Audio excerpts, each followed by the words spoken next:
So today's webinar focuses on fire regime condition class, and this is sort of the second half of this topic.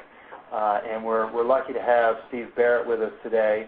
He's been studying fire history in the Northern Rockies for 30 years, and for almost 10 years now he's worked on the fire regime condition class project, modeling historic fire regimes and developing assessment methods.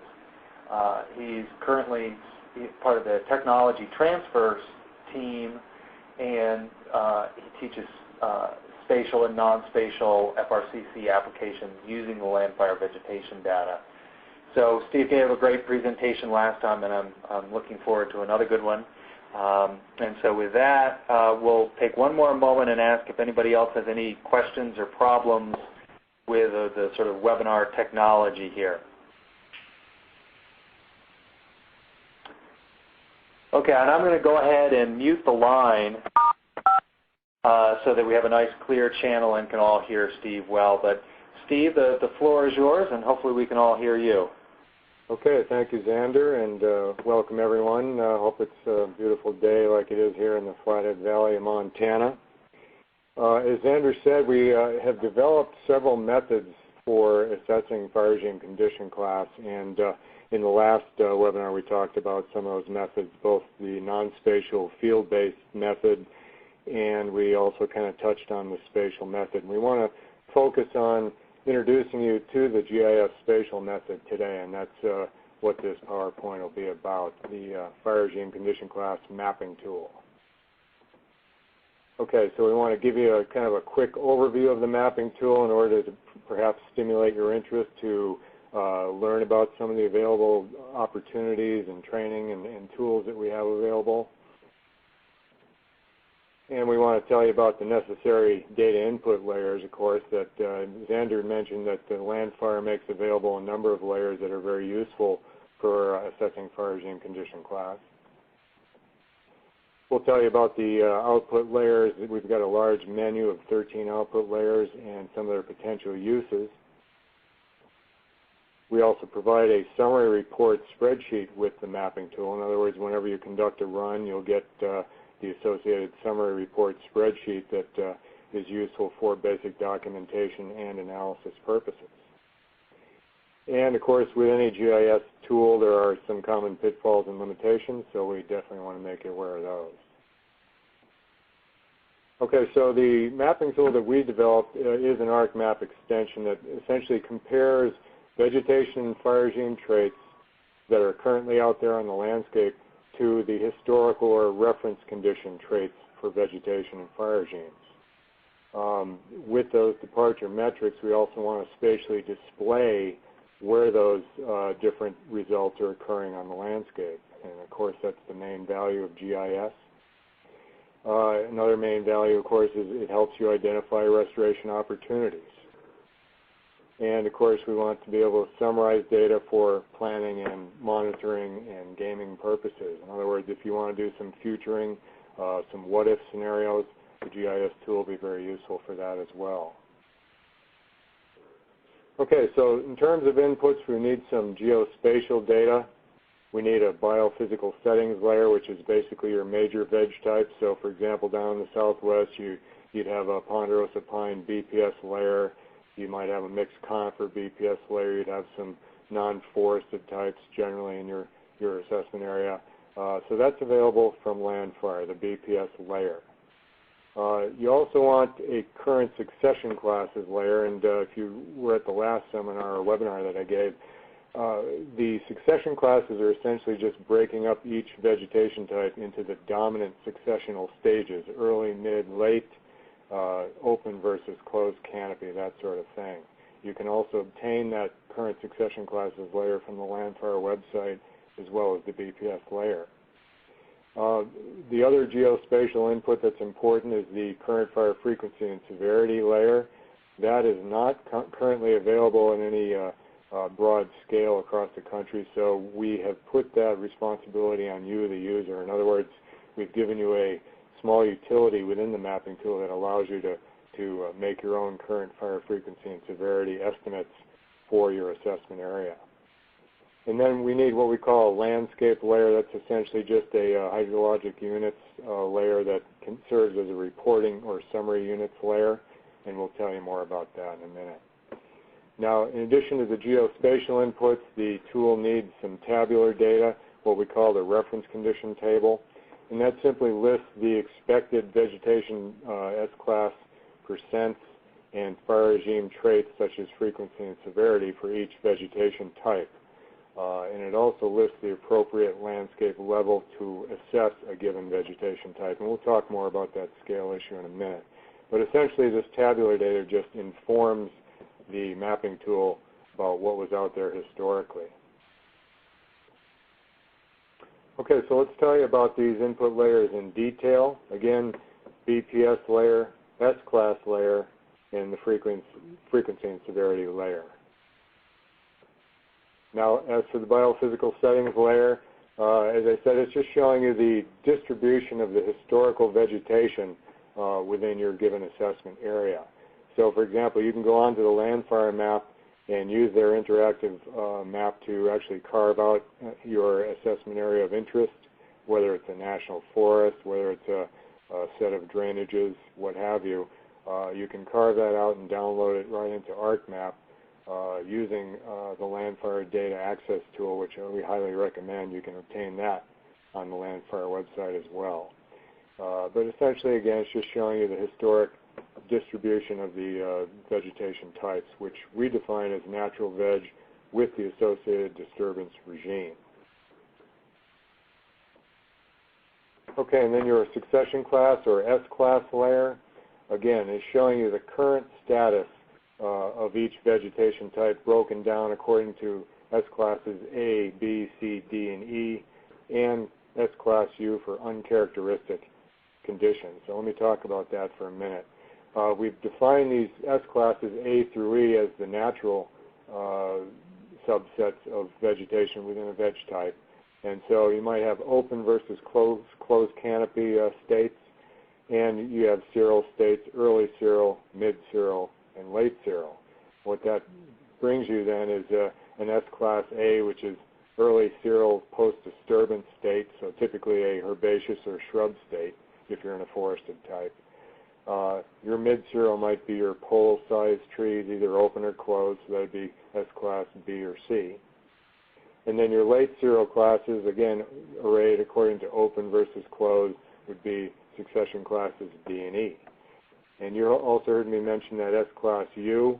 If you're using the landfire layer, you'll also see an S-class U, which is often indicative of either invasive weed populations that they're able to map, or unnaturally dense stands that are heavily closed canopy, for example, that used to be savanna-type situations. So they call that uncharacteristic succession class. Okay, and then we mentioned our fire frequency and severity layers. Those are for the current period. And again, you are the local expert when you're conducting an assessment, so the tool gives you a way, which we'll talk about in a moment, to provide the estimated current frequency and current severity percent in terms of standard replacement potential for every major veg type in your assessment area. What you'll do is make those calls in an associated table within the tool. Then you generate rasters showing the spatial extent of those frequency and severity calls that you made. Okay, we'll talk about the landscape layer for a few minutes. This is an important scale-related theme.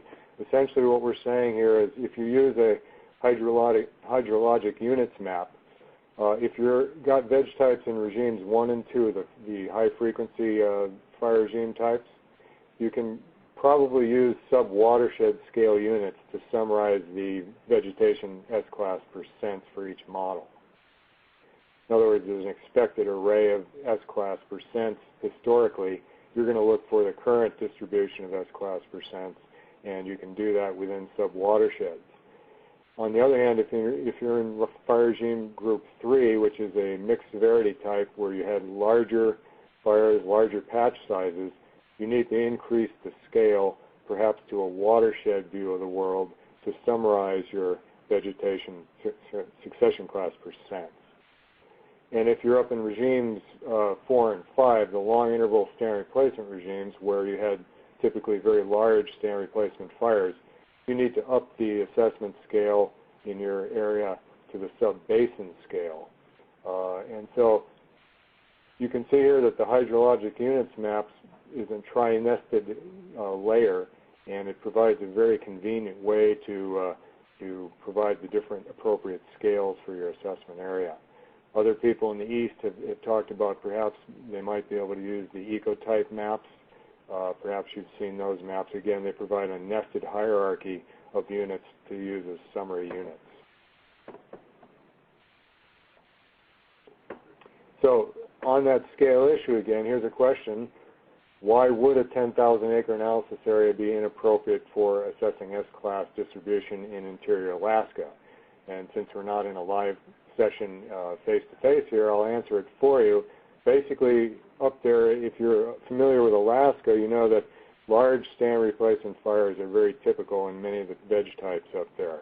And so therefore, you'd want to use a very large assessment area, perhaps millions of acres in size rather than, say, 10,000 acres, which you might be able to use for ponderosa pine in regime 1. You'd want to use a very large one if you're up there in Alaska. So again, be aware of the scale issue, and our guidebook will walk you through that, by the way, that you can get on the website.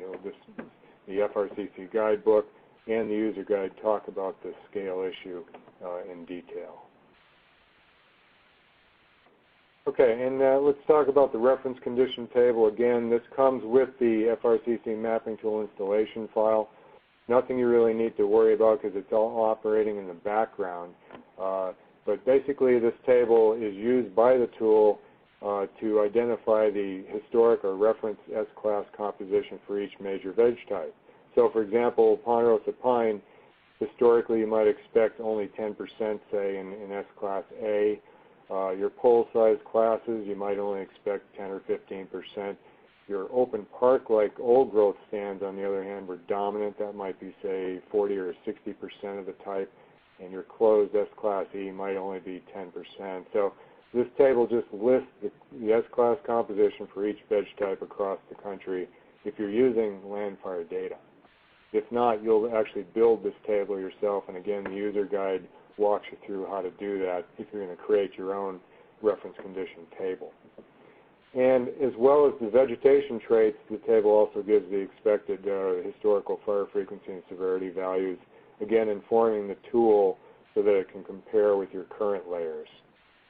And it also suggests an appropriate landscape level, either 1, 2, or 3, as we talked about those 3 different scales in the previous slide. Just an example here, again from the Landfire database. We've got thousands of models across the country, including Alaska and Hawaii at this point.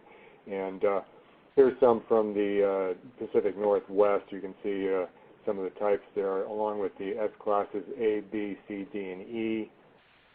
You see a fire regime group listing.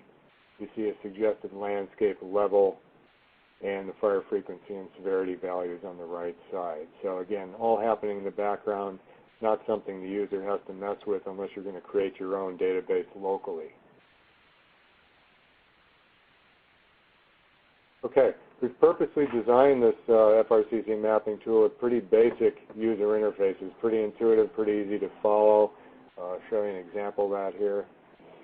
I don't know if you've used other tools, but some of them can get pretty complex with multiple tabs that you have to open and attribute.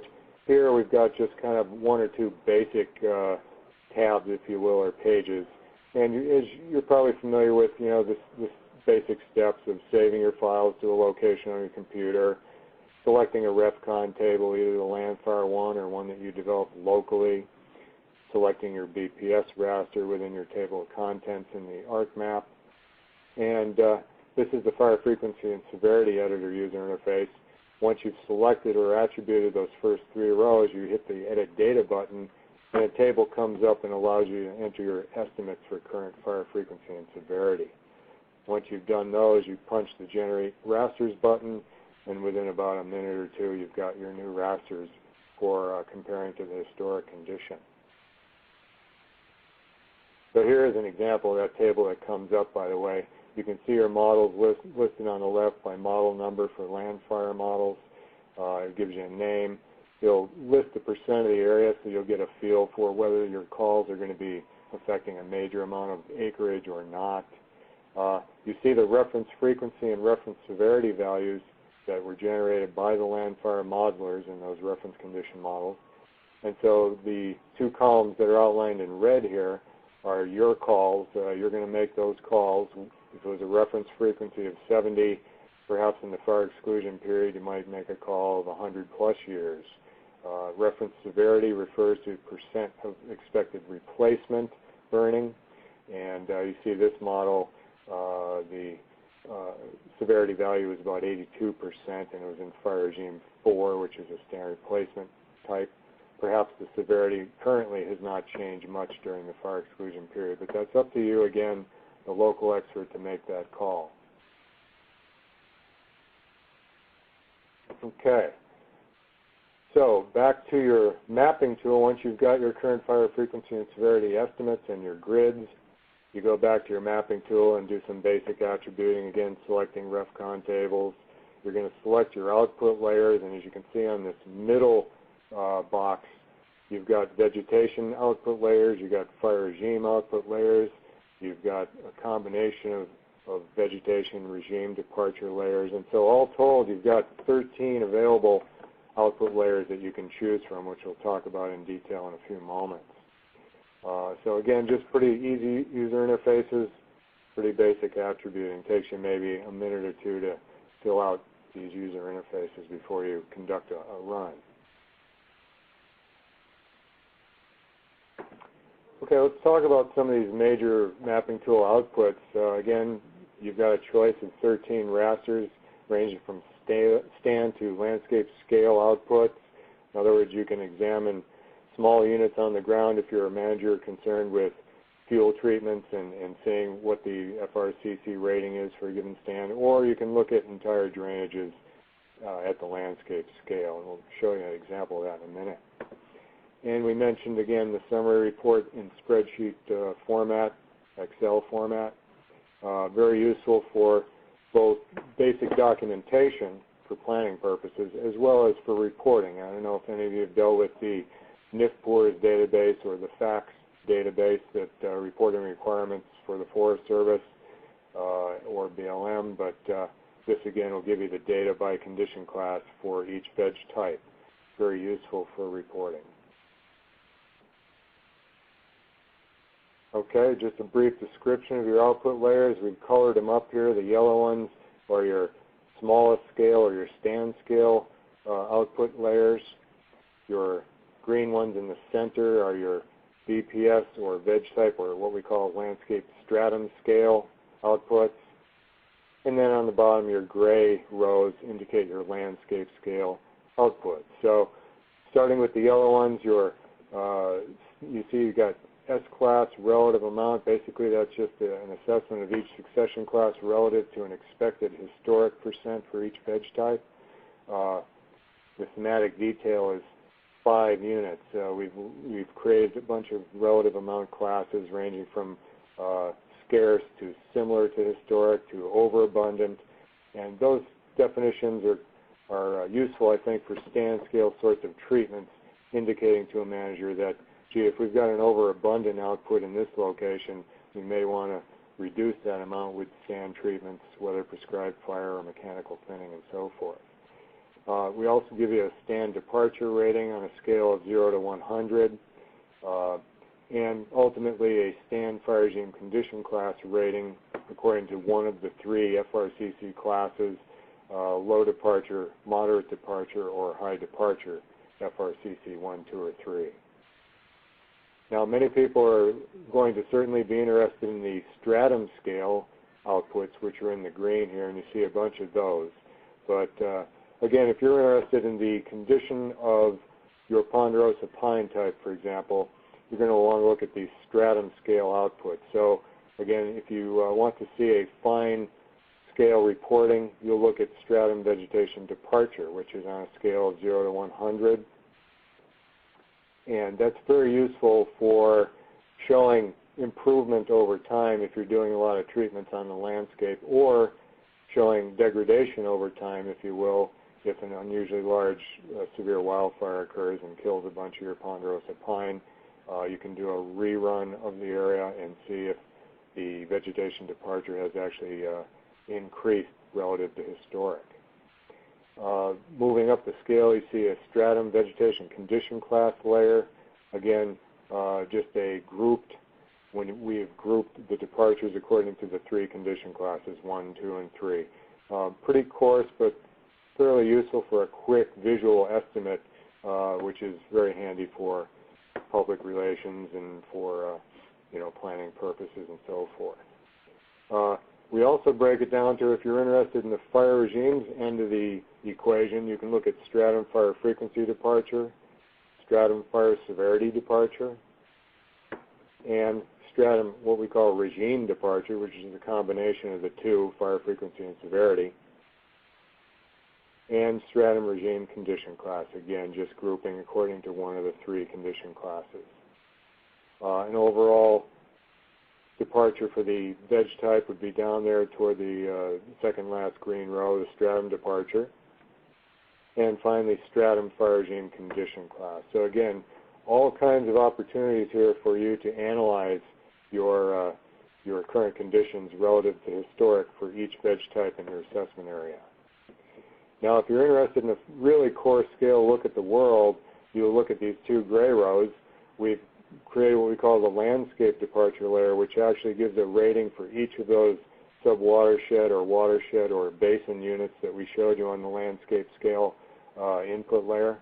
You can actually determine, for example, if you're interested in where the Smith Creek drainage lies relative to the Jones Creek drainage, this departure layer will show you on a 0 to 100% scale the relative status of those core scale units. And of course, we give you the fire regime condition class tri-level rating 1, 2, or 3 for each drainage as well, and that's the final gray row here at the bottom. So again, ranging from stand to landscape, all kinds of choices for you. Not that you'll ever use all 13, but we figure the tool is running through this algorithm, and so it's putting out these layers. Why not provide them for the users if they so choose? Okay, some of the major layers visually then: stand FRCC, stratum FRCC, landscape FRCC, and some of the departure layers. Let's give you an example of those. Stand FRCC, again, you can see, for example, if this is down in, say, the Gila National Forest, the red might show your ponderosa pine all lit up, as opposed to, say, some of your higher elevation mixed conifer types in yellow or green. And so it gives you a quick visual impression of a large landscape just according to the 3 condition classes. So this does suggest management scenarios, as you might imagine. If you're in condition class 1, you want to maintain or recruit acreage into those green classes. If you're in condition class 2, the moderate departure country, you might want to reduce those and recruit them into the condition class 1 terrain. And if you're really highly departed in condition class 3, you of course want to address those with your treatments to try to reduce the amount of that acreage and get it back toward condition class 1. Now, I will say on a very large scale, it takes some very large management treatments to actually affect a lot of change, but some of your departure layers that we'll talk about in a few moments actually will help show some of that progressive change much better than the condition class layers that we show here. But nonetheless, this really gives you a quick visual impression of the status of your vegetation types compared to historic. Your strata FRCC layer, again, displays each BPS according to the 3 condition classes. And by the way, I made a mistake there. Your previous map was the stand level. So that shows you the array of each succession class, not the BPSs as we see here. Apologize for that. But this map will show you the status of each veg type that you're interested in, whether it's ponderosa, whether it's mixed conifer, whether it's some of your non-forested types. This map will give you that, again, quick visual impression for planning purposes, and it'll help direct you spatially to certain areas that may need more attention than others. Now here's your course of scale landscape FRCC layer that I mentioned, and you can see the footprint on this map of each drainage that we talked about. So these are the HUCs, or the hydrologic unit layers. And again, if you're interested in where the Smith Creek versus the Jones Creek versus the Barrett Creek drainage is, this map will give you that tri-level rating, condition class 1, 2, or 3. And again, helps point you to drainages that might be in good shape as opposed to moderate or high departure relative to historic. And this is just an area-weighted average of compiled strata results, or BPS results.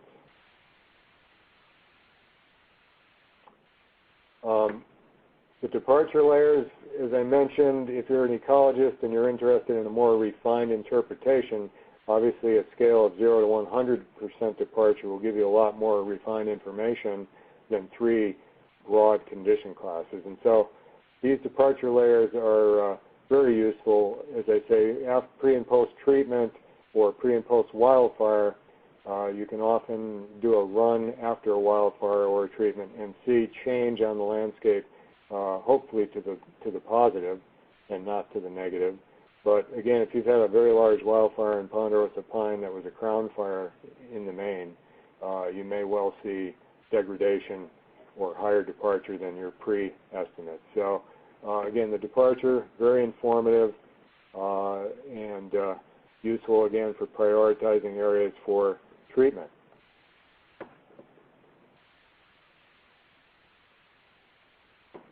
We mentioned the summary report that comes with each tool run, and that's in Excel software. And page 1 of the report, actually, as you can see here, shows each vegetation model or BPS model, biophysical setting. These are the land fire models. It'll show you the historical fire regime if you're interested in reporting condition classes according to fire regimes or according to veg types. It'll give you the acreage in condition class 1, 2, and 3 from the tool run that you just made. And down in the lower right, or the lower row I should say, you'll see the totals within each condition class, and finally the total acres of the assessment area on the far right, lower right. So again, for basic documentation purposes, this summary report, very useful, and it'll give you a blow-by-blow report for each drainage on subsequent pages of the report as well. So if you really want to drill down and examine each hydrologic unit and see the condition of Ponderosa Pine in one versus another drainage, the report allows you to do that as well. So potential uses, again, it provides your comprehensive documentation. It's diagnostic in the sense is that it shows you which S classes need to be maintained, recruited, or reduced relative to historic modeled percents. And I didn't show you an example of those pages, but again, you can really get into the weeds and start seeing which S classes are overabundant, which S classes are scarce on the landscape, and so forth for each BPS type. And it's very useful for conducting pre and post runs to evaluate the effectiveness of your proposed treatment. So if you've done a treatment, you can do a rerun of the tool, see how much change you've affected, hopefully to the positive. And you can do what we call futuring exercises, actually doing some GIS editing to simulate future treatments to see how effective those treatments might be and what size treatments you might need on the landscape to actually promote positive change. And there is my Nifty group does offer a area change tool that's a basic GIS editing tool that allows you to change S classes and do some of that gaming sort of work if you're interested in that sort of futuring. Okay, so with any GIS tool, there's obviously going to be pitfalls and limitations. If you've got experience, you already probably know what a lot of those might be. Let's talk about those. Obviously, the accuracy of your inputs is going to drive the accuracy of your outputs, and so you as a local expert are going to be responsible for either evaluating the accuracy of the landfire inputs if you're going with landfire data, or providing your own GIS layers, your S-class layer, your BPS layer. Obviously, you're going to have to be pretty darn accurate, but we don't obviously want to get too nitty-gritty here. You can't play the My Favorite Pixel game, for example, with the landfire data. Basically, you just evaluate it in a general sense if your array of BPS types and succession classes look generally reasonable. That's all we're really asking for, because FRCC itself is kind of a broad characterization of current conditions. And so you don't want to start focusing too much on small pixels that may or may not be accurate. Okay, so failure to validate, again, essentially ground truthing. Obviously, if you've got a 2 million acre area, you're not going to go walk the whole area, but local experts on your team or yourself are going to be pretty familiar with whether the maps are generally accurate or whether there are some major pitfalls and limitations in terms of those inputs. S-class uncharacteristic, S-class U, identification is pretty limited at this point in time if you're using the landfire data. You recall that I mentioned that they feel pretty confident that they can map extensive invasive weed populations at this point in time, such as cheatgrass, and if you look on the landfire map for areas of the Great Basin, for example, you will see large areas covered by S-class U. Another one to be aware of, and that's class UE, by the way, U exotic. There's another class called UN, which is U native, and what that refers to is when they developed the reference condition models, they told the landfire folks that if you've got, for example, overly dense canopies today as a result of fire exclusion, let's say over 60% canopy coverage on a previously very open sort of BPS type like ponderosa pine, go ahead and call that class UN, uncharacteristic native. And so you'll see some of that on the landfire maps as well. If you're developing your own layers locally, pretty much the sky is the limit, I suppose. You could probably define all kinds of different class U's, and the FRCC guidebook actually devotes a fair amount of discussion to uncharacteristic classes, so you might want to look that over after this webinar.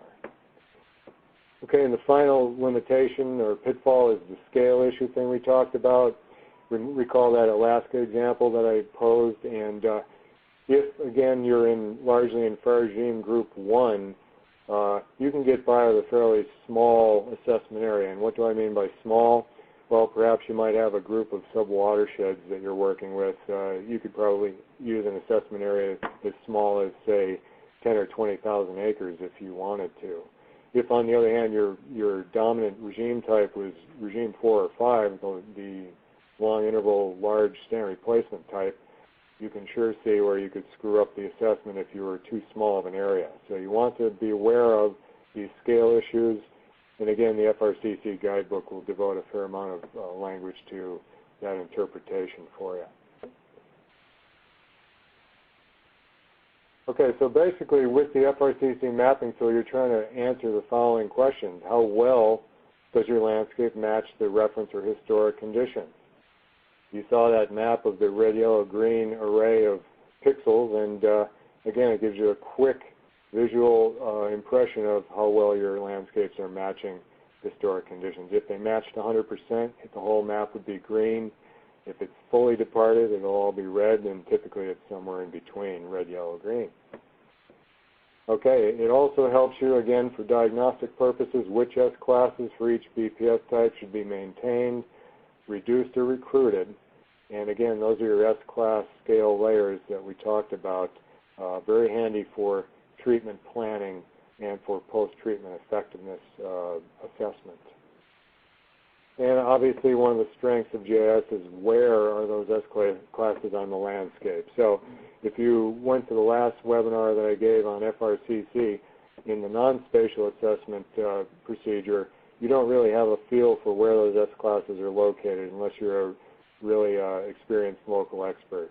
Of course, GIS gets around that problem with the spatial dimension, and so we are pretty excited about the FRCC mapping tool, which we've just developed in the last 5 years or so. be aware of some tool releases for 2012. If you're still working on ARC 9.3, you'll want version 3.0.0. And if you're on ARC 10, on the other hand, you'll want 3.1.0. And we are currently working real hard to make the downloads as well as the associated user guides available to you. I believe they're mostly available now, but perhaps the user guides are still in draft form. I recommend you visit our website at frcc.gov to check about availability at any given point in time of which resources are available. But I do know that these versions are pretty much ready to go, and just depends on what version of ARC you're working with.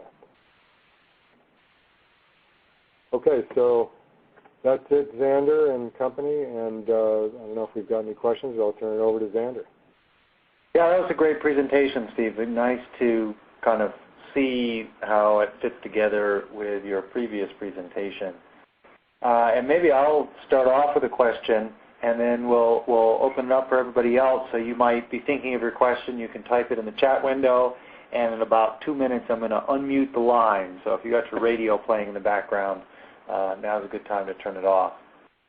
So Steve, I was struck by, as you were showing the example from the Gila, first you started with the stand level, and then moved to the strata, and then finally the landscape. And I'm not sure if this was fair, but I was sort of looking at, just that bird's eye view, the amount in that most departed category, that red. And it seemed in this particular landscape where at the lowest level you sort of saw the most red, and then by the time you moved up to the landscape, it appeared in the image less departed. I don't know if that's a good jumping off point for you to talk a little bit more about the influence of scale and the different aggregations, but I thought that was a curious example. Yeah, great point there, Xander. Essentially, to review, as you said, when you were looking at a stand level map, and I'm not sure I was devoting enough attention to that, but the stand level map typically will show you more red, there you go, more red by virtue of the fact that you've got more S-classes being displayed there. So for example, in Ponderosa Pine, you might have too much S-class B and C, and what that indicates then is that those pole-sized classes are overabundant relative to historic modeled percents. And so what I'm saying is what you'll see there is pretty much a pixel by pixel view of the world, whereas if you flip to the strata scale, I don't know if you can do that, or should I go? Yeah, there we go. You'll see those classes aggregated now according to each BPS type, and so it tends to wash out the departure a little bit, and then as you say, flip to the landscape scale. See if I can run it. There we go. What you're seeing now is an aggregation of all the BPSs, and so it's a kind of an aggregation up the line, if you will, and each drainage will reflect the dominant veg type and the dominant departure class for the drainage. And so by nature you're going to see less red as you go up the scale is really the point. I'm not sure if I'm getting at it here, but the smaller scale units will certainly show you a more fine view of the world. The coarser scale units will show you a more washed out or broad scale of analysis. Does that help, Xander, or did I just confuse the issue? Yeah, no, it does. It does help. Thanks. Okay.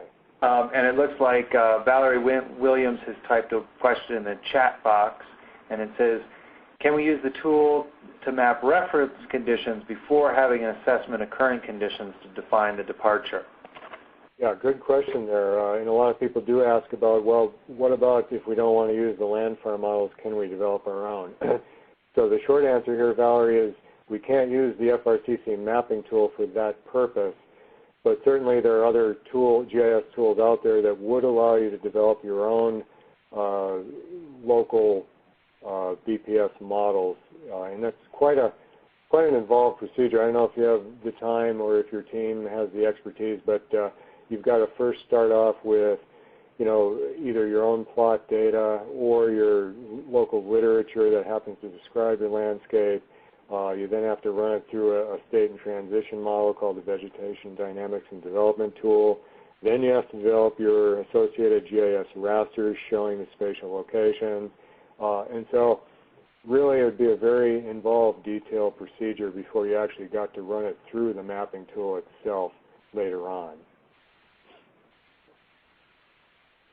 And then Bob Hetzler had a question about when the FRCC mapping tool version 3.1.0 will be available on the FRCC website. Okay, good question, Bob, and thanks for checking that out. I'm assuming from your question that it's not currently there, but we can get you, and I'll send Xander after this webinar an address to get you essentially a beta version of 3.1.0 from an associated website. So if it is not currently there on the FRCC website, we'll get you one from what we call our nifty website, the Tech Transfer Team's website that Xander mentioned I belong to. And now I'll go ahead and unmute the line, so if you want to ask a question just over the phone line. So now if you want to shout out a question for Steve, you're welcome to. Any other thoughts out there?